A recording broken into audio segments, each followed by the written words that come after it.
faire efficacement de l'analyse multi-time frame. Et ceci, les amis, c'est le premier type. Maintenant, nous allons essayer de passer sur le deuxième type ou bien encore la deuxième façon de faire une analyse multi-time frame. Maintenant, notez les amis que à chaque fois, les unités de temps vont changer en fonction de la configuration. Donc, tenez les amis vraiment à respecter les unités de temps en fonction de la configuration. Chaque configuration a ses unités de temps à considérer. Le but, les amis, est d'atteindre les 10K avant la fin de cette année. Donc, les amis, faites-nous atteindre les 10K avant la fin de cette année et vous aurez une surprise pour cela. Dans cette vidéo-ci, nous allons vous parler des 3 différents types d'analyse multi-time frame. 3 façons de faire efficacement de l'analyse multi-time frame. Tout ce que vous avez à faire, les amis, pour avoir la maîtrise de tout ceci, c'est de regarder cette vidéo jusqu'à la fin. Et cela ne vous coûtera rien. J'imagine que vous connaissez déjà un peu ce que c'est que l'analyse multi-time frame. Mais beaucoup d'entre vous jusqu'ici, les amis, le fait de la mauvaise façon. Dans cette vidéo, nous allons essayer de corriger tout cela et essayer de vous montrer en réalité les 3 différentes façons de bien faire une analyse multi-time frame. Tout d'abord, nous allons commencer par comprendre déjà l'analyse multi-time frame. Bien les amis, dans cette vidéo, lorsque vous allez voir abrégé AMTF, vous allez tout simplement comprendre que cela veut dire que c'est l'analyse multi-time frame. Donc déjà, nous allons comprendre c'est quoi une analyse multi-time frame et pourquoi est-ce que j'effectue cette analyse multi-time frame. Et qu'est-ce que je recherche lorsque je fais une analyse multi-time frame. Bien, les amis, déjà lorsque nous allons parler d'analyse multi-time frame, ça serait justement le fait de faire des analyses sur les différentes unités de temps que nous pouvons avoir sur le marché. Donc tout d'abord, vous devez comprendre que lorsque nous faisons une analyse multi-time frame, les amis, ça serait justement le fait d'utiliser plus d'une seule unité de temps. À partir de 2, déjà, c'est une analyse multi-time frame. Mais beaucoup tombent dans le piège parce qu'ils utilisent trop d'unités de temps. Et ils utilisent également les unités de temps qui ne sont pas relatives. Là, nous allons essayer de voir comment est-ce que je peux faire cela efficacement. Quel nombre d'unités de temps est-ce que déjà je peux utiliser et qu'est-ce que je recherche sur chaque unité de temps. Bien, les amis, là, nous allons essayer de voir cela en termes de swing trader, en termes de day trader et en termes de scalper. Ici, vous devez comprendre que pour le compte de cette vidéo, nous allons utiliser uniquement 2 unités de temps. Vous pouvez seulement avoir besoin de 2 seules unités de temps. Ou bien max, vous pouvez encore utiliser jusqu'à 3, mais les amis, 2 est suffisant. Qu'est-ce que je vais rechercher sur mon premier unité de temps? Lorsque j'ouvre mon graphique, mon premier unité de temps, qu'est-ce que je dois rechercher? Ce que je dois rechercher ici, les amis, d'abord, c'est le sentiment. C'est de savoir, est-ce que le marché va descendre ou bien est-ce que le marché va monter? Et vous allez voir que l'unité de temps où je dois rechercher le sentiment ou bien encore la direction du marché est relative en fonction du type de trader que je suis. Est-ce que je suis swing trader? Est-ce que je suis day trader? Est-ce que je suis scalper? Vous allez constater, les amis, que les unités de temps que ces traders vont utiliser seront légèrement différentes. Première unité de temps, identifier le sentiment. Ma deuxième unité de temps ici, les amis, serait tout simplement l'unité de temps de confirmation. C'est aussi simple que ça. Là, vous allez voir qu'il n'y a rien à compliquer. Premièrement, j'identifie la direction. Deuxièmement, j'identifie la confirmation qui va me permettre d'entrer pour aller dans cette direction-là. Le trading, les amis, n'a tout simplement pas à être compliqué. Lorsque vous allez simplifier votre approche du marché, les amis, vous allez voir votre rentabilité exploser. Et tout ce que vous avez à faire, les amis, c'est de tester ceci par vous-même et vous allez me rendre compte dans la barre des commentaires. Ce que je dois donc savoir maintenant, c'est quelle est l'unité de temps que je dois utiliser pour déterminer le sentiment en fonction du type de trader que je suis. Si je suis swing trader, si je suis day trader, si je suis scalper, quelle est l'unité de temps que je dois utiliser? Maintenant, vous allez comprendre, les amis, que l'erreur que beaucoup de débutants vont faire ici, ça serait justement le fait, les amis, de ne pas faire un bon choix d'unité de temps. Vous allez voir un scalper, il va utiliser les unités de temps que normalement c'est dédié aux day traders. Dans ce cas-là, vous allez voir votre confirmation se faire manipuler. Vous allez voir un scalper qui va utiliser les unités de temps des swing traders. Vous allez voir votre confirmation se manipuler parce que vous n'êtes pas en train d'utiliser la bonne unité de temps et vous n'êtes pas en train de respecter la relativité des unités de temps. Donc, ce que vous devez faire, les amis, c'est que vous devez non seulement utiliser la bonne unité de temps selon votre type de trader, mais encore vous devez également comprendre la relativité des unités de temps. Utilisez les unités de temps correspondantes. Et nous allons justement voir tout cela dans cette vidéo-ci. L'unité de temps que vous voulez utiliser, les amis, c'est le weekly ou bien encore le daily si vous faites du swing. Pour notre confirmation, quelles sont les unités de temps que je dois utiliser pour la confirmation, les amis? Nous allons utiliser le 4h et le 1H. Quand est-ce que je dois utiliser le 4h? Quand est-ce que je dois utiliser le 1H? Pour un day trader, lorsque vous êtes day trader, quelles sont les unités de temps que vous voulez observer? Vous voulez observer le daily et le 4h pour déterminer la direction. Pour la confirmation d'entrée, vous allez utiliser le 1H ou bien encore le M15. Mais quand est-ce qu'il faut utiliser le 1H, le M15, le daily, le 4h? Comment est-ce que je dois combiner cela? Nous allons voir cela après ceci. Les unités de temps qu'un scalper peut utiliser pour déterminer la direction même de ses prises de position va être le 1H et le M15. Pour la confirmation d'entrée, les amis, il va utiliser soit le M5, soit le M1. Maintenant, les les amis, la question est de savoir comment est-ce que je fais la lecture du sentiment ou bien encore de la direction même de mes prises de position et quelles sont les configurations que je dois utiliser pour mes confirmations d'entrée. Nous allons passer sur les 3 différentes façons de faire une analyse multi-time frame.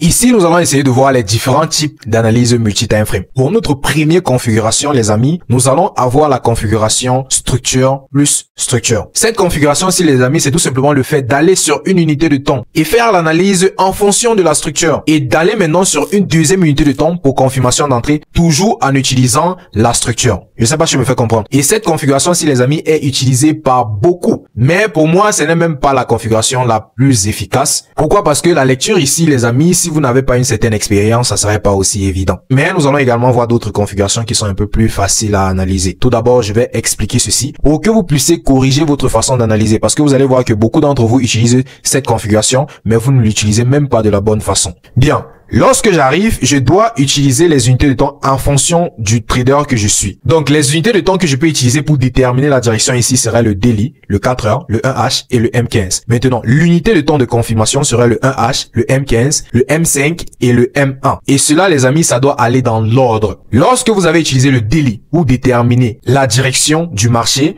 vous allez également utiliser le 1H pour la confirmation d'entrée. Si c'est le 4 heures que vous avez utilisé pour déterminer la direction, vous allez utiliser ici le 15 minutes pour vos entrées. Si c'est le 1H, le 5 minutes. Si c'est le 15 minutes, le 1 minute. Et ceci, ça va aller dans l'ordre. Le swing trader, lui, va utiliser soit le daily, soit le 4 heures. Le day trader va utiliser le 1H et le scalper, lui, va utiliser le 15 minutes. Ok? C'est aussi simple que ça. Ne vous en faites pas, les amis. Nous allons passer sur les graphiques juste après l'explication pour mieux vous expliquer. Bien. Là, nous allons commencer par un cas d'achat. Ok, ou bien encore un cas de buy. Maintenant, qu'est-ce qui va me permettre de déterminer ma direction? C'est une cassure haussière. Là, vous pouvez voir que ici, les amis, j'ai une cassure haussière. Alors, j'ai une direction haussière. Ça veut dire que dans ce cas-ci, cette structure-ci me permet de faire comment? D'entrer sur le marché pour un achat. Une fois que j'ai cette information-ci, qu'est-ce que je vais donc faire? Je vais déterminer ma zone d'entrée en fonction de cette direction-ci. Et nous avons pas fait l'explication sur ceci, les amis, sur le price action. Le modèle d'entrée que je vais utiliser ici, nous allons utiliser seulement un seul modèle d'entrée qui est le Golden Zone de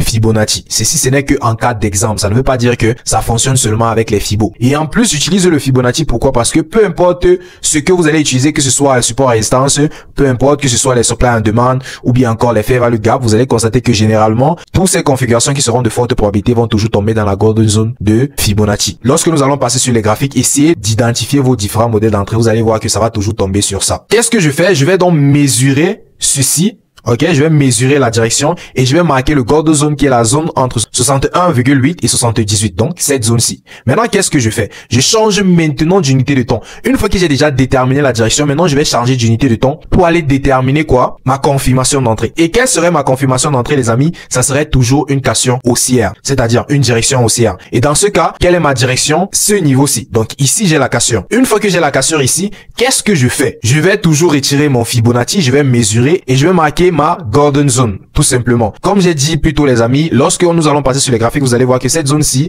peu importe votre modèle d'entrée, ça va généralement tomber sur la Golden Zone. Surtout si elle est de forte probabilité. Une fois ma zone marquée, les amis, je vais effectuer mon entrée. Je vais placer mon stop loss juste en bas de la zone et je vais placer mon TP à ce niveau-ci. Et je vais espérer que le prix puisse revenir dans ma zone, me déclencher et allez tout simplement toucher le TP. Voici comment nous utilisons la configuration structure plus structure. Ok, ça c'est une première façon de faire l'analyse multi-time frame. Maintenant, nous allons passer sur un cas d'exemple de vente avant maintenant de passer sur le graphique pour une explication approfondie.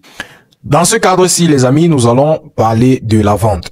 Ok, maintenant, je vais utiliser mon première unité de temps pour déterminer la direction à l'aide d'une cassure. Et ici, vous allez voir que nous avons une cassure baissière ici. Ça veut dire que la direction que j'ai ou bien encore le sentiment que j'ai, c'est un sentiment baissier. Une fois que j'ai déterminé la direction, qu'est-ce que je vais faire? Je vais venir sur cette zone-ci et je vais mesurer la zone. Et je vais prendre à partir de la zone 61-78. Maintenant, vous allez voir, comme j'ai expliqué plus tôt, d'autres peuvent venir considérer plutôt la zone de résistance qu'il y a ici ou bien encore le supply zone qu'il y a ici. Tout cela, les amis, ça dépend de vous. Utilisez ce que vous voulez. Le plus important, c'est le concept, les amis, c'est pas le modèle d'entrée. Et cette mesure, les amis, je vais la faire avec le Fibonacci. Et je vais considérer la zone 61-78 qui est la Golden Zone, tout simplement. Maintenant, je vais changer d'unité de temps. Si c'était le daily que j'avais utilisé, je vais aller à 1H. Si c'était le 4H, je vais aller en M15. Si c'était le 1H, je vais aller en M5. Et si c'était le M15, je vais aller en 1 minute. Bien. Une fois que le prix est arrivé là-bas, je vais attendre une autre cassure baissière. Ok, ici j'ai ma cassure baissière. Qu'est-ce que je fais? Je sors mon Fibonacci, je mesure. Ou bien encore, je considère mes différentes zones. Et je vais marquer la golden zone. Une fois que je vais marquer ma golden zone, les amis, je vais placer mon entrée, mon stop loss et mon TP. Et je vais espérer que le prix rentre, me déclencher et descend justement, toucher le TP. Bien les amis, si vous avez des questions, n'hésitez pas à aller dans la barre des commentaires. Maintenant, nous allons passer sur les graphiques. Et avant de passer sur les graphiques, je tiens à préciser que si vous avez des difficultés à comprendre tout ceci par vous-même, les amis, nous offrons une formation de coaching personnalisée qui va justement vous aider à comprendre le marché de façon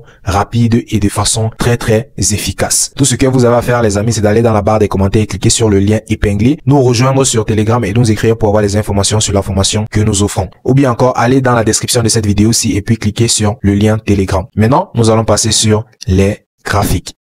Bien, une fois sur les graphiques, les amis, là nous sommes sur le GOG et nous sommes sur le M15. Pour le compte de cette vidéo, nous allons essayer de mélanger tous les types de traders. Nous allons faire du scalping, du day trading et du swing. Donc pour le moment, nous allons commencer avec du scalping. Après, lorsque nous allons parler d'une autre méthode, nous allons parler de cette méthode en fonction du day trading. Et lorsque nous allons parler d'une autre méthode, nous allons parler de cette méthode en fonction du swing. Pour le moment, nous allons commencer avec du scalping. Ce que nous allons faire, c'est de déterminer la direction en M15 et de déterminer la confirmation en M1. Nous sommes sur la paire du Go. Nous sommes sur le M15. Qu'est-ce que je vais faire? Je vais d'abord déterminer la cassure et c'est la cassure qui va déterminer la direction. Donc une fois, je peux observer que j'ai une cassure ici, ce qui veut dire que ma direction, c'est tout ceci. Maintenant, qu'est-ce que je fais? Je vais prendre mon Fibonacci et une fois que j'ai mon Fibonacci, les amis, vous allez voir que je n'ai pas considéré cette première-ci. Pourquoi? Parce qu'elle n'avait pas d'abord fait 50% du Fibonacci. Donc voilà pourquoi je l'ai pas considéré. Maintenant, je vais tracer comme ceci et vous voyez là que le prix est entré dans la golden zone. Donc je vais marquer la golden zone. Maintenant, nous allons descendre en M1 pour essayer de voir comment est-ce qu'on pouvait prendre la confirmation une fois que le prix est revenu dans la golden zone.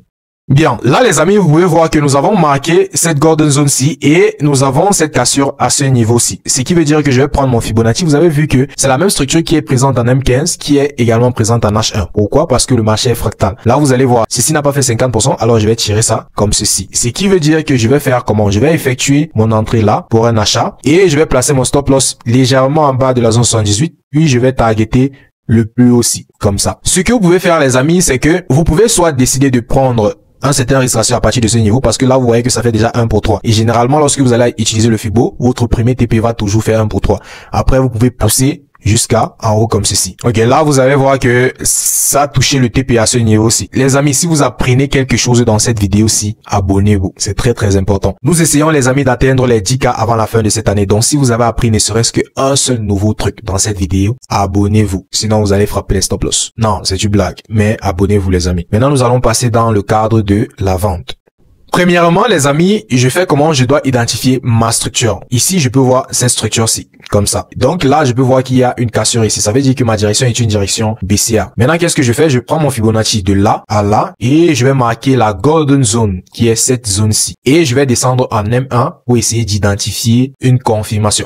Là, nous sommes en M1 et je peux constater que là, j'ai une cassure à ce niveau-ci. Une fois que j'ai cette cassure, les amis, qu'est-ce que je fais? Je reprends toujours le Fibonacci. Je refais la même chose que j'ai eu à faire plus haut. Et là, j'effectue mon entrée. Boum, vous allez voir que le prix est descendu et a frappé le TP. Et comme j'expliquais plus tôt, vous pouvez prendre un premier risque ratio à partir d'ici et après, vous pouvez prolonger pour ce niveau-ci. Donc, voici comment vous pouvez faire du scalping à l'aide de la configuration structure de structure. Donc, maintenant, ce que nous allons essayer de faire, les amis, c'est de passer sur une autre configuration.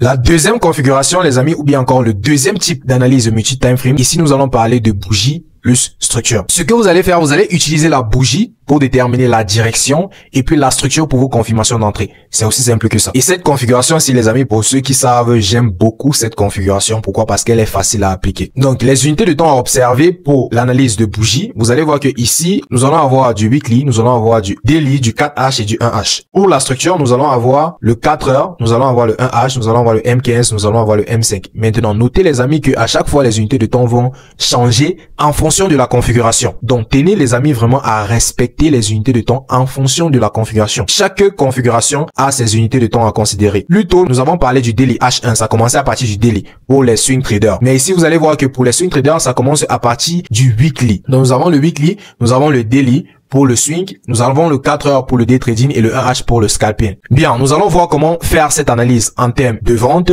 et en termes d'achat également. Pour commencer, ce que vous devez faire ici, les amis, la première des choses, identifier toujours la direction. Et la direction s'identifie à l'aide d'une cassure. Donc, dans ce cas-ci, vous allez voir que j'ai une cassure à ce niveau, ok? Donc, une cassure baissière. Ou bien encore, pour ceux-là qui veulent, vous pouvez dire englobante baissière, ce que vous voulez. Donc là, j'ai une cassure baissière. Maintenant, je tiens à préciser ceci. Et ceci, justement, c'est l'importance de suivre une vidéo jusqu'à la fin. Parce que je peux ne pas dire quelque chose au début, mais je le dis à la fin. Ou bien je le dis quelque part dans la vidéo. Pour tous ceux-là qui font des approches day trading et scalping, vous devez implémenter les heures. C'est très important. Donc, vous ne devez pas pratiquer cela à n'importe quelle heure. Pour ceux-là, par exemple, qui vont faire du scalping, ce n'est pas n'importe quelle heure que vous allez observer votre structure en M15. Vous devez respecter les heures. Et allez-y regarder la vidéo sur la session du trading pour complètement comprendre les heures de volatilité que vous devez utiliser en termes de day trader et de scalper. Maintenant, si vous êtes swing trader, là, vous n'avez pas de souci. Vous pouvez effectuer votre analyse à n'importe quelle heure et effectuer vos entrées à n'importe quelle heure. Une fois que j'ai ceci, les amis, ça va me permettre de déterminer quoi? La direction. J'ai déjà ma direction et ma direction est claire. Alors, qu'est-ce que je fais? Je descends sur une unité de temps inférieure relative. Pour faire comment? Pour observer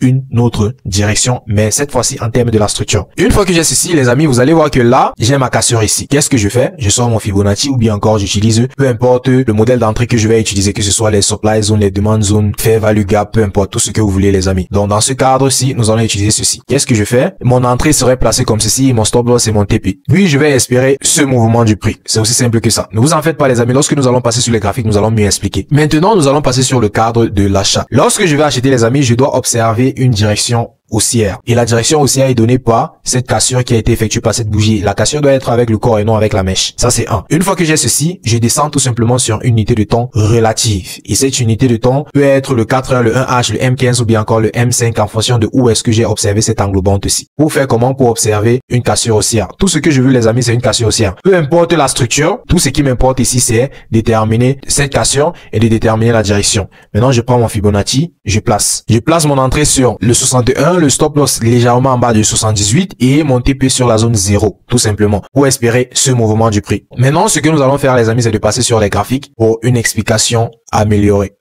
Tout d'abord, les amis, là, nous sommes sur le 4 heures, ok? Et nous sommes sur la paire AUD-USD. J'essaye justement de mélanger assez de paires que possible. J'ai précisé qu'il fallait respecter les heures. Et les heures à respecter ici, les amis, c'est la session de Londres et la session de New York. Et si vous ne connaissez pas tout simplement, tout ce que vous avez à faire, c'est de venir lorsque une bougie s'est fermée et l'autre est en train de s'ouvrir. Bien, les amis, ici, nous allons observer la bougie de 7 heures et la bougie de 15 heures. Pourquoi? Parce que vous allez tout simplement constater que ici, nous avons une position d'achat et là, nous avons une position de vente. Donc, nous allons prendre les deux pour étudier. Maintenant, nous allons d'abord commencer avec celle-ci. Donc, quand j'arrive ici, lorsque j'arrive devant mes graphiques à 7 heures, je constate que la bougie qui venait de se clôturer est responsable d'une cassure à ce niveau. Ça, c'est le premier point. Donc, j'ai déjà mon englobante là. Maintenant, qu'est-ce que je fais? Je vais marquer la zone et je vais descendre à l'unité de temps M15 pour essayer de voir comment est-ce que je pouvais effectuer mon entrée dans la mèche de cette bougie justement pour monter avec le marché. Donc, 1, j'identifie la cassure qui est la direction et 2, je descends en M15 pour identifier la confirmation.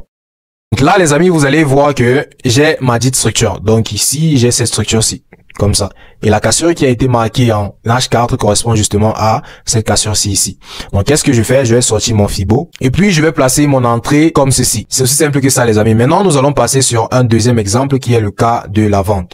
Bien, lorsque j'arrive ici, les amis, je peux constater que j'ai une cassure comme ceci. Une cassure baissière, ce qui me fait comprendre que dans ce cas, nous sommes dans une direction baissière. Qu'est-ce que je fais? Je marque la zone et je descends rechercher une structure qui va me permettre d'effectuer ma vente. Et là, qu'est-ce que j'ai ici, les amis? Vous constatez tout simplement que j'ai une cassure. Donc, ceci, c'est mon D. Ok? Ceci, c'est ma direction. Je prends mon outil de Fibonacci, je mesure cette direction-là, comme ceci, et j'effectue mon entrée là. C'est aussi simple que ça, les amis. Donc, ceci, les amis, était comment utiliser la configuration bougie plus structure dans votre analyse multi-time frame, tout en utilisant l'approche du day trading. Maintenant, nous allons passer sur du swing et nous allons passer sur le troisième et le dernier type d'analyse multi-time frame. Pour notre troisième type d'analyse multi-time frame, nous allons parler de structure plus bougie. Donc, dans ce cas-ci, les amis, vous devez utiliser la structure pour déterminer la direction du marché et vous allez utiliser la bougie ici en cas de confirmation d'entrée. Et les unités de temps à considérer ici, les amis, nous avons le weekly, le daily, le 4 heures et le 1H que vous pouvez identifier pour déterminer la structure. Maintenant, vous allez utiliser le daily, le 4 heures, le 1H et le M15 pour les entrées. Et ça doit être relatif, les amis. C'est-à-dire, si vous avez identifié une structure en weekly, utilisez le daily pour la confirmation d'entrée avec la bougie. Si vous avez utilisé le daily, le 4 heures, si vous avez utilisé le 4 heures, le 1H, si vous avez utilisé le 1H, le M15. Et dans le cas où vous avez utilisé le M15, vous utilisez le M5 pour la confirmation d'entrée avec la bougie. Maintenant, nous allons parler de ceci en termes de vente et en termes d'achat. Premièrement, vous devez identifier une cassure haussière en termes de structure. Ok, donc vous devez identifier une structure haussière. Une fois que vous avez identifié la structure haussière, qu'est-ce que vous allez faire, les amis? Vous allez prendre votre Fibo ou bien encore considérer le modèle d'entrée que vous voulez. Et puis, vous allez marquer le Golden Zone ici. Comme ça. Et lorsque le prix va y revenir, vous allez aller sur une autre unité de temps pour déterminer cette configuration de bougie, c'est-à-dire une autre cassure baissière, cette fois-ci en termes de bougie. Ça, c'était dans le cadre de la vente. Dans le cadre de l'achat, les amis, vous devez identifier une structure haussière, c'est-à-dire une cassure haussière. Puis, vous allez marquer votre zone et descendre en unité de temps pour identifier cette configuration haussière. Bien, les amis, si vous avez des questions jusqu'ici, n'hésitez pas d'aller dans la barre des commentaires. Maintenant, ce que nous allons faire, c'est de passer sur les graphiques pour une compréhension améliorée. Alors là, les amis, nous sommes sur du daily. Je peux avoir une cassure à ce niveau-ci. Et une fois que j'ai cette cassure-ci, les amis, ça veut dire que ceci, c'est mon D. Ok? C'est-à-dire ma direction qui est une direction baissière. Je mesure avec le Fibonacci et je vais considérer cette zone-ci. Maintenant, nous allons descendre en H4 pour identifier justement une englobante baissière dans ce cas parce que la direction est une direction baissière. Une fois ici, les amis, il y a quelque chose de très important à noter. Premièrement, le prix est venu, ça donnait une bougie contraire, mais il n'y avait pas de cassure baissière. La cassure baissière a été à partir de ce niveau. Donc, cette bougie-ci est responsable de la cassure. Maintenant, qu'est-ce que je fais? Je vais effectuer mon entrée sur cette bougie-là. Et je vais placer le stop loss légèrement au-dessus. Puis, en termes de TP, les amis, je vais viser ce plus bas-ci. C'est aussi simple que ça. Donc, j'entre directement après la fermeture de cette bougie. Je vais viser ici en bas et je place mon TP légèrement au-dessus de cette bougie-là. Maintenant, allons-y sur un exemple d'achat. Là, nous sommes en daily et je peux identifier une cassure à ce niveau-ci. Une fois que j'ai cette cassure, ça veut dire que tout ceci, les amis, c'est la direction. Donc, c'est le D à mesurer. Je prends mon Fibonacci et je vais marquer ma Golden Zone. Comme ça. Comme je vous ai dit, les amis, tout ce que vous avez à faire, vous n'avez qu'à surveiller les zones d'entrée qu'il y a sur cette Golden Zone-là. Par exemple, ici, ça devait être une Hidden Base, un bloc caché. Maintenant, je vais aller sur l'unité de temps 4 heures pour déterminer une englobante haussière. Une fois ici, les amis, nous avons cette englobante haussière là à ce niveau. Qu'est-ce que je fais? Là, je vais effectuer mon entrée comme ceci. Je vais entrer après l'englobante de cette bougie là et je vais placer mon TP à ce niveau plus haut. Pour ceux-là qui ont un peu de vivacité visuelle et qui ont vu en daily qui avait également une englobante et se posent sûrement la question de savoir pourquoi ne pas prendre directement l'englobante en daily ou pas. Vous pouvez prendre l'englobante en daily, mais seulement que là, vous allez voir que nous sommes en daily. Par rapport à cette bougie englobante ici, j'avais pris l'entrée plutôt ici. Vous allez voir que mon entrée devait être plus grande et mon risque ratio devait être moindre. C'est-à-dire, si j'entrais ici, je devais faire seulement un risque ratio de 1 pour 1. Par contre, si j'entre là, en H4, ça va faire une entrée un peu plus précise. Et le stop loss est également bien placé. Vous avez vu que si j'entre là, je dois placer le stop loss légèrement plus bas. Or, quand je descends en unité de temps inférieure, cela me donne une entrée plus précise. Donc, les amis, c'était tout pour cette vidéo. Comme je l'ai déjà précisé dans cette vidéo et d'autres vidéos également, le but, les amis, est d'atteindre les 10K avant la fin de cette année. Et je vous en prie, les amis, tout ce que vous avez à faire, c'est d'appuyer gratuitement le bouton de like. Donc, les amis, faites-nous atteindre les 10K avant la fin de cette année et vous aurez une surprise pour cela. Sur ce, les amis, si vous avez des questions, allez-y dans la barre des commentaires. Si vous aimeriez améliorer votre compréhension et lecture du marché, vous savez quoi faire. Rejoignez-nous sur Telegram. Bien, les amis, pour savoir que vous avez regardé cette vidéo jusqu'à ce niveau, tout ce que vous avez à faire, c'est de la partager. Écrire en commentaire, j'ai partagé. Là, nous saurons que vous avez regardé cette vidéo jusqu'à ce niveau. Alors, c'était tout pour cette vidéo, les amis, et je vous dis à plus.